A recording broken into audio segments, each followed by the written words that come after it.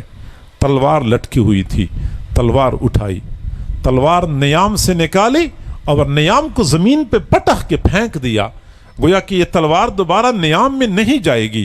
اور گھر سے نکلے, آنکھیں سرخ تھی, دوپہر کا وقت تھا, شدید گرمی تھی, دائیں بائیں دیکھ رہے تھے, گلیوں میں جا رہے تھے, کوئی بندہ کافر مجھے مل جائے. لیکن اللہ کی شان کے سارے کافر گھروں کے اندر گرمی کی وجہ سے گھسے ہوئے تھے, کوئی کافر سامنے نظر نہیں آیا. اور اسی طرح گلیوں میں چلتے چلتے حضرت سعد بن ابی وقاص رضی اللہ تعالی عنہ حضور صلی اللہ علیہ وسلم کے دروازے پہ پہنچے, حضور کے گھر میں داخل ہوئے, دیکھا آپ صلی اللہ علیہ وسلم امن اور سلامتی کے ساتھ موجود ہیں. حضور صلی اللہ علیہ وسلم پہچان گئے کہ پسینے میں شرابور, چہرہ مکمل سرخ اور غصے کی حالت میں ہیں, آنکھیں غصے کی وجہ سے لال ہو چکی ہیں. آخر کیا وجہ ہے؟ پوچھا سعد کیا ہوا ہے, آپ کی یہ حالت کیوں بدل چکی ہے؟ حضرت سعد بن ابی وقاص رضی اللہ عنہ نے فرمایا کہ مجھے کسی نے بتایا کہ نعوذ باللہ آپ کو شہید کر دیا گیا, اس لیے میں گھر سے اس حال میں نکلا ہوں. تو حضور صلی اللہ علیہ وسلم نے پوچھا تفعل ماذا, آپ نے کیا کرنا تھا؟ اگر مجھے واقعی شہید کر دیا گیا ہوتا تو آپ کیا کرتے؟ عرض کیا کہ اللہ کے نبی مجھے قسم ہے اس پروردگار کی جس نے آپ کو حق کے ساتھ مبعوث فرمایا ہے کہ میں مکہ مکرمہ میں انسانی خون کی ندیاں بہا دیتا, انسانی خون کی ندیاں بہا دیتا اگر مجھے پتہ چل چکا ہوتا کہ آپ کو واقعی شہید کر دیا گیا. 17 سالہ نوجوان, اور کیا ان کے جذبات تھے, نصرو ہو, انہوں نے رسول اللہ کی مدد کی. غزوہ خندق کا موقع تھا, حضور صلی اللہ علیہ وسلم کفار کے نرغے میں آئے, اور ایسے نرغے میں آئے کفار کا ریلا آگے بڑھتا ہوا آ رہا تھا. چند جان نثار صحابہ کرام تھے, وہ چند تھے لیکن قوت اتنی تھی, ایمان اتنا تھا, پورے ریلے کو پیچھے دھکیل دیتے تھے. پھر ریلا قوت کے ساتھ آگے بڑھنے کی کوشش کرتا تھا, یہ پورے ریلے کو پیچھے دھکیل دیتے تھے. حضور صلی اللہ علیہ وسلم کے ہاتھ میں تلوار تھی. آپ نے فرمایا میں یہ تلوار اس شخص کو دوں گا جو اس کا حق ادا کر سکے, جو اس کا حق ادا کر سکے. صحابہ کرام میں سے ہر بندہ یہ چاہتا تھا کہ یہ تلوار مجھے مل جائے, لیکن ڈر اس بات کا تھا کہ تلوار بھی لے لوں گا اور پھر حق بھی ادا نہیں کر سکوں گا. کوئی بندہ آگے بڑھنے کی کوشش نہیں کر رہا تھا. حضرت ابو دجانہ رضی اللہ تعالیٰ عنہ آگے بڑھے اور فرمایا کہ عرض کی اللہ کے نبی تلوار مجھے دے دیں, میں اس کا حق ادا کروں گا. حضور صلی اللہ علیہ وسلم نے تلوار دے دی. تلوار ملی تو حضرت ابو دجانہ رضی اللہ تعالیٰ عنہ نے سرخ رومال اپنے سر کے ارد گرد باندھ لیا. جب یہ سرخ رومال سر پہ باندھتے تھے تو لوگ کہا کرتے تھے کہ ابو دجانہ نے دستار موت اپنے سر پہ باندھ لیا ہے. سرخ رومال یہ خطرے کی نشانی ہوتی تھی, چنانچہ پھر کافر لوگ سامنے نہیں آتے تھے. سرخ رومال سر پہ باندھ کے تلوار ہاتھ میں لے کے جب کافروں کی ہجوم میں گھسے اور چاروں اطراف تلوار کو چلانا شروع کر دیا. حضرات صحابہ کرام کہتے ہیں پہلے ہم سوچ رہے تھے ابو دجانہ اتنا بڑا بننے کی کوشش کرتا ہے, یہ کیا تلوار کا حق ادا کر لے گا, لیکن جب انہوں نے تلوار چلانی شروع کر دی تو ہم سمجھ گئے کہ واقعی ابو دجانہ نے تلوار نبوت کا حق ادا کر دیا.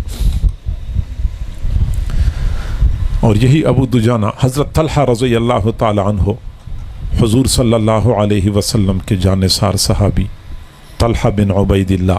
حضرت ابو بکر صدیق فرماتے ہیں کہ غزوہ احد میں حضرت طلحہ بن عبید اللہ کی قربانی اتنی تھی, کارنامے اتنے تھے. کان ذالک الیوم کلہ لطلحہ, وہ دن تو سارا کے سارا طلحہ کا دن تھا. اور طلحہ بن عبیداللہ نے رسول اللہ کو جب دیکھا کہ تیر آ رہے ہیں کافروں کی جانب سے، ایسا نہ ہو رسول اللہ کو کوئی تیر لگ جائے، آگے بڑھے، ڈھال ہاتھ میں پکڑ لی اور ڈھال پہ تیروں کو روکتے رہے، لیکن اچانک ڈھال ہاتھ سے گر گئی۔ جب ڈھال گر گئی تو اپنا ہاتھ آگے کر دیا اور ہاتھ آگے کر کے ہاتھ سے تیروں کو روکتے رہے۔ 36 تیر آپ کے ہاتھ کو لگے تھے اور 36 تیروں کی وجہ سے ہاتھ مکمل شل ہو گیا تھا۔ حضور صلی اللہ علیہ وسلم فرمایا کرتے تھے، من سرہ ان ینظر الی شہید یمشی علی الارض فلینظر الی طلحہ بن عبید اللہ، جو بندہ یہ چاہتا ہے کہ میں زمین پہ چلتے پھرتے شہید کو دیکھ لوں تو وہ طلحہ بن عبید اللہ کو دیکھے۔ طلحہ بن عبید اللہ شہید بھی تھے اور زمین پہ چلتے پھرتے بھی تھے۔ کسی نے کہا کہ آپ ہاتھ سے تیروں کو روک رہے تھے تو آپ نے ڈھال کو کیوں نہیں اٹھایا؟ کہنے لگے اللہ کے بندے، ڈھال کے لیے جھکنے کا وقت کہاں تھا؟ میں جھک جاتا، کوئی تیر آ جاتا رسول اللہ کو لگ جاتا، میں اللہ کو کیا جواب دیتا؟ میرے پاس ڈھال اٹھانے کے لیے بھی وقت نہیں تھا۔ نصروہ، ان لوگوں نے رسول اللہ کی مدد کی تھی۔ فالذین آمنوا بہ، ایمان لائے، وعزروہ، رسول اللہ کی تعظیم کی، ونصروہ، رسول اللہ کی مدد کی، واتبعوا النور الذی انزل معہ، انہوں نے اس قرآن کی اتباع کر لی جو قرآن رسول اللہ کے ساتھ اتارا گیا تھا۔ صحابہ کرام قرآن پہ عمل کرنے والے، قرآن کی اتباع کرنے والے تھے۔ کیسے؟ جیسے میں نے پہلے کہا کہ شراب تو اس معاشرے میں ایسی عام تھی کہ بچے کے حلق میں سب سے پہلا قطرہ شراب کا ٹپکایا کرتے تھے، اور یہ بوتلوں میں شراب نہیں لیتے تھے بیچتے تھے، بلکہ مٹکوں کی حساب سے شراب کی خرید و فروخت کا سلسلہ ہوتا تھا۔